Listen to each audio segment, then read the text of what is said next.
नालासोपाऱ्यातील प्रगतीनगर मध्ये पोलिसांनी छापा टाकून जवळजवळ 200हून अधिक निग्रो जे आहेत नायजेरियन लोकांना ताब्यात घेतलेले आहेत। त्यांच्याकडून मोठ्या प्रमाणात ड्रग्स सुद्धा जप्त करण्यात आलेले आहे। माझ्यासोबत काही या ठिकाणचे नागरिक आहेत, आपण त्यांच्याकडून जाणून घेऊया क्या कहेंगे। यहाँ पे निग्रो की संख्या बढ़ रही है। निग्रो की संख्या बढ़ रही है। उनको जो रोका गया है, पकड़ा गया है, वो बहुत अच्छा काम किया है। प्रशासन बहुत अलर्ट हो गया है।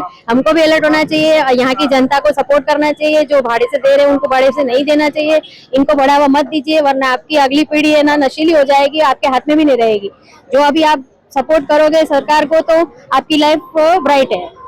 या ठिकाणी प्रत्येकाने या सोबत जागृत राहायला पाहिजे। माझ्यासोबत काही महिला आहेत, काय सांगाल ही जी वाढती लोकसंख्या आहे आणि त्याच्यामध्ये हे निग्रो वाढतात, काय सांगाल। निग्रो लोक इथे जे वाढत चालले आहेत ते पुढच्या पिढीसाठी खूप धोकादायक आहे। ते लोक इथे ड्रग्सचा कारोबार चालवत आहेत आणि लोकांना आणि छोट्या मुलांना कॉलेजमध्ये शाळामध्ये ते ड्रग्स कुठे ना कुठे छोट्या छोट्या हिशोबाने पोचत आहे, ते बंद करायला पाहिजे।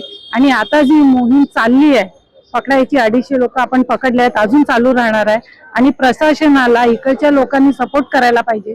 आजूबाजूमध्ये कुठे असणार तर ते सांगायला पाहिजे।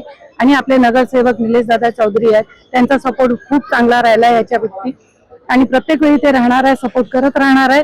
आणि आपल्याला ह्या मोहीमला अजून पुढे चालवायचं आहे आणि एकदम नालासोपाऱ्याला निग्रो मुक्त करायचं आहे, व्यसन मुक्त करायचं आहे। या ठिकाणी निग्रो मुक्त व्यसन मुक्त करण्यासाठी आम्ही झटू असं नागरिकांचं म्हणणं। माझ्यासोबत भाजपचे नगरसेवक निलेश चौधरी आहेत, काय सांगाल तुम्ही आज पुन्हा एकदा ग्राउंडवर आलेत, यापूर्वी सुद्धा तुम्ही एकदा अशीच कारवाई केली होती।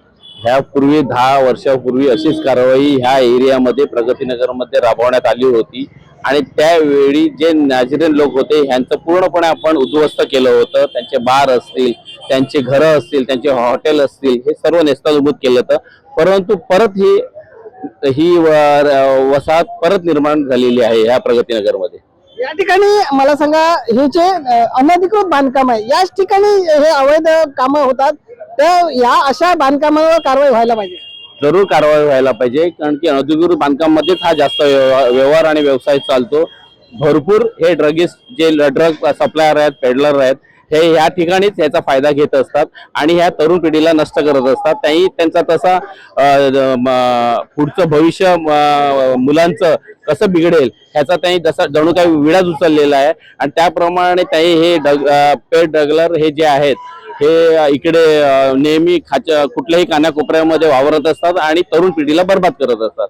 ही सगळी प्रक्रिया जी आहे ही एकाच दिवसाची नाही आहे, अनेक दिवस या 200 जेव्हा नागरिक येतात, परदेशी नागरिक येतात, हे पोलिसांना माहित नसतं का? हे वर्षानुवर्ष आहे, हे पोलिसांना पण याची माहिती असते, पण पोलिसांना उचित पुरावा मिळालेला नसतो, उचित त्यांच्याकडे कुठल्याही प्रकारची तक्रार आलेली नसते।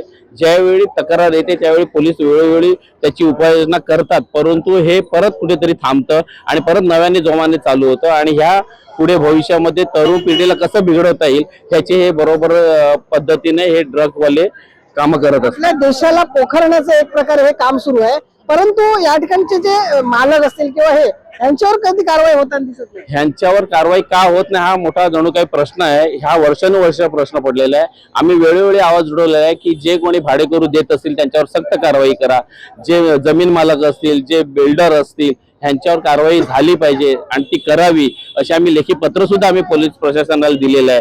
परंतु काय ह्या प्रशासनामध्ये दर 2 वर्षांनी अधिकारी बदलत असतात, मग त्याची ती पूर्तता होते ना होते। आम्ही वेळोवेळी सांगत असतो, नवीन नवीन साहेब येतात तरी, पण जे असतात कर्तव्यशाली जे अधिकारी असतात ते कारवाई करतात।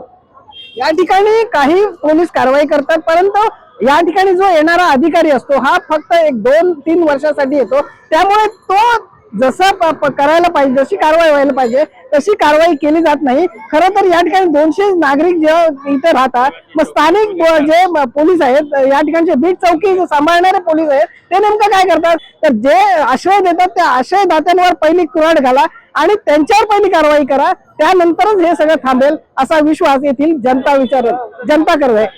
स्नेहा विश्वकर्मासह विजय देसाई, न्यूज 18 मराठी, नालासोपारा।